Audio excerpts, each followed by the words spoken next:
Facts No Lie.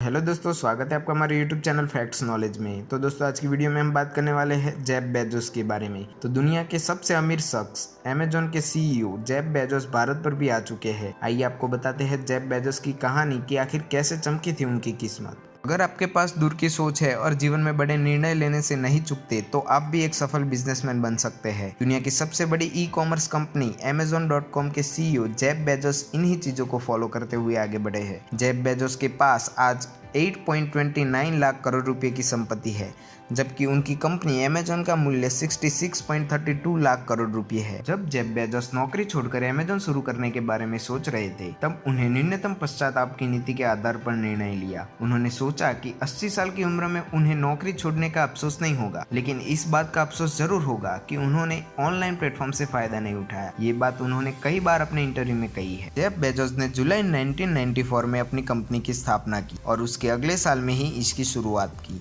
Bezos पहले तो इसका नाम Cadabra.com रखना चाहते थे, लेकिन 3 महीने बाद उन्होंने इसका नाम बदलकर Amazon.com कर दिया। उन्होंने दुनिया की सबसे बड़ी नदी अमेजॉन का नाम इसलिए चुना क्योंकि वो दुनिया की सबसे बड़ी ऑनलाइन बुक सेलर कंपनी बनाना चाहते थे। उनकी वेबसाइट ऑनलाइन बुक स्टोर के रूप में शुरू हुई थी, लेकिन बाद में डीवीडी, सॉफ्टवेयर, इलेक्ट्रॉनिक्स, कपड़े भी बेचने लगे। अमेजॉन कंपनी गैरेज में शुरू हुई थी, वह भी केवल 3 कंप्यूटर से ऑनलाइन सेलिंग का सॉफ्टवेयर खुद बेजोस ने बनाया था। $3 लाख की शुरुआती फाइनेंस उनके माता पिता ने लगाई। कंपनी की स्थापना के वक्त उनके पिता ने उनसे पहला सवाल यह पूछा था, इंटरनेट क्या होता है।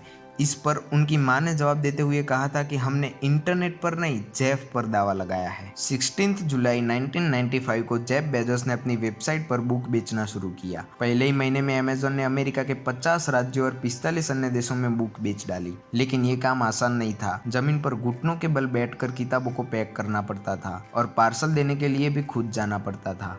बेजोस की मेहनत रंग लाई और सितंबर 1995 तक हर हफ्ते $20,000 की सेलिंग होने लगी। नवंबर 2007 में कंपनी ने महत्वपूर्ण मोड़ लिया जब अमेजॉन ने अमेजॉन किंडल नाम से ई बुक रीडर बाजार में उतारा, जिसके माध्यम से पुस्तक को तुरंत डाउनलोड करके पढ़ा जा सकता था। इससे कंपनी को बड़ा प्रॉफिट हुआ। एक तो किंडल की सेलिंग बढ़ी और दूसरे किंडल फॉर्मेट में पढ़ी जाने वाली बुक्स की सेलिंग भी बढ़ी, क्योंकि अब उन्हें बुक के आने का इंतजार नहीं करना पड़ता था और मनचाही बुक मिनटों में उनके पास आ जाती थी।